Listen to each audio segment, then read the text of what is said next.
আওয়ামী লীগ ছাড়া নির্বাচন ফলপ্রসূ হবে না। আর আমরা নির্বাচনে সে সময় যাব কি না যাব সেখানকার পরিস্থিতি বুঝে আমাকে সিদ্ধান্ত নিতে হবে। তবে উনি যেটা বলেছেন, ওনার কথার মধ্যে আমি একটা ফাঁক বলি। ওনারা যেটা করছেন, একটা আইন করেছেন আওয়ামী লীগকে বিচার করার জন্য।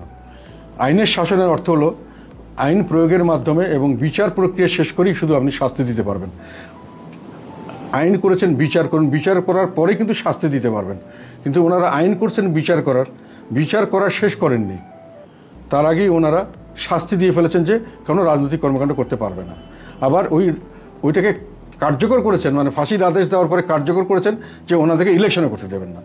তাহলে তো আপনি শাস্তি আগেই দিয়ে ফেলছেন, শাস্তি কার্যকরও করে ফেলছেন। তাহলে আপনি বিচারের নামে প্রহসন করছেন, মানে আপনি তাকে দোষী সাব্যস্ত করবেন বলে ঠিক করেছেন। আমি তর্কের খাতিরে বলছি, কথায় যে এটা বিচার চলতে 20 বছর হয়ে গেল, 15 বছর, 20 বছর। তখন দেখা গেল যে 20 বছর পরে কোর্ট বলল যে না, আওয়ামী লীগের নিষিদ্ধ করা ঠিক হয়নি। তখন কি আপনি তাকে আবার রিভেল্ট করতে পারবেন? সে তো 20 বছরে তো সে হারিয়ে যাবে, কেননা তাকে নির্বাচন করতে দিচ্ছেন না, তাকে রাজনৈতিক কর্মকাণ্ড কীভাবে টিকবে? তাহলে আপনি আইনের শাসন হলো বিচার করে শাস্তি দেবেন, আপনি শাস্তি দিয়ে বিচার করছেন। এটা তো আইনের শাসন হলো না, এটা আইনের অপপ্রয়োগ হলো। এবং যেটা সবচেয়ে খারাপ যেটা করেছেন উনি, আরেকটা জিনিস, সেটা হলো নির্বাচন কমিশন কোনো রাজনৈতিক দলকে সাময়িক স্থগিত করতে পারেন না। হয় স্থগিত করবেন, তার ইয়েটা বাতিল করবেন, অথবা তাতে রাখবেন। ওনারা সাময়িক স্থগিত করেছেন। এটাও আমি মনে করি, আমার ধারণা মতে এটাও আইন সিদ্ধ হয়নি। ফলে ওনারা বিচারের নামে প্রহসন করতে চাচ্ছেন আওয়ামী লীগকে। সেভাবে আওয়ামী লীগের আমি ফ্যান নই, আমি যেটা ঘটনা সেটা বলছি। আপনি বিচার করতে হবে, একটা লোককে বিচারের আগে শাস্তি দিতে পারবেন না। আপনি যে জেলখানে আটকে রেখেছেন তাকে আপনি জামিন দেবেন না, এটা হলো তাকে বিচার দোষী হওয়ার আগে শাস্তি দিচ্ছেন।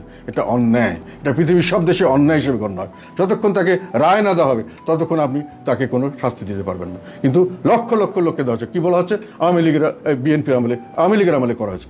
আওয়ামী লীগের আমলে করা হয়েছে জন্য তো আওয়ামী লীগকে জনগণ লাথি মেরে বের করে দিয়েছে। তাহলে তো আপনি বলছেন যে আমাকেও লাথি মেরে বের করে দাও, এটা কি আপনি বলতে চাচ্ছেন? মানে কথা তো ওটাই আসে। যদি আওয়ামী লীগকে আপনি ফলো করেন, সব কিছু আওয়ামী লীগকে ফলো করা হচ্ছে, বাজেট আওয়ামী লীগকে ফলো করা হচ্ছে, সমস্ত জিনিস। তার যেটা বাজেটকে বলা হয় রাজনৈতিক দর্শন, এবং তার বাস্তবায়নের ডকুমেন্ট হলো একটা সরকারের এটা বাজেট, সেটাও হুবহু আওয়ামী লীগেরকে ফলো করে করা হচ্ছে। কাজেই আপনি ফেসিস্ট কোন দিকে নন? মিডিয়ার স্বাধীনতা, বিচার বহির্ভূতভাবে মানুষকে শাস্তি দেওয়া, হত্যা, গুম করা, বিভিন্নভাবে অত্যাচার করা, মানুষকে বাধ্য করা, নির্বাচন থেকে মানুষকে বের করে দেওয়া জোর করে, নির্বাচনের বাইরে রাখা, দলকে নিষিদ্ধ করা, এগুলো সব ফেসিবাদ। যেটা আওয়ামী লীগ করছে তার চেয়ে কোনো অংশে কম বর্তমান সরকার করছে না। আমি মনে করি আমার রিডিংয়ে সমস্ত বিষয়ে বেশি করা হচ্ছে, আওয়ামী লীগের চেয়ে বেশি করা হচ্ছে। ফেসিবাদ যদি আওয়ামী লীগ হয়, এরা আরও বড় ফেসিবাদ।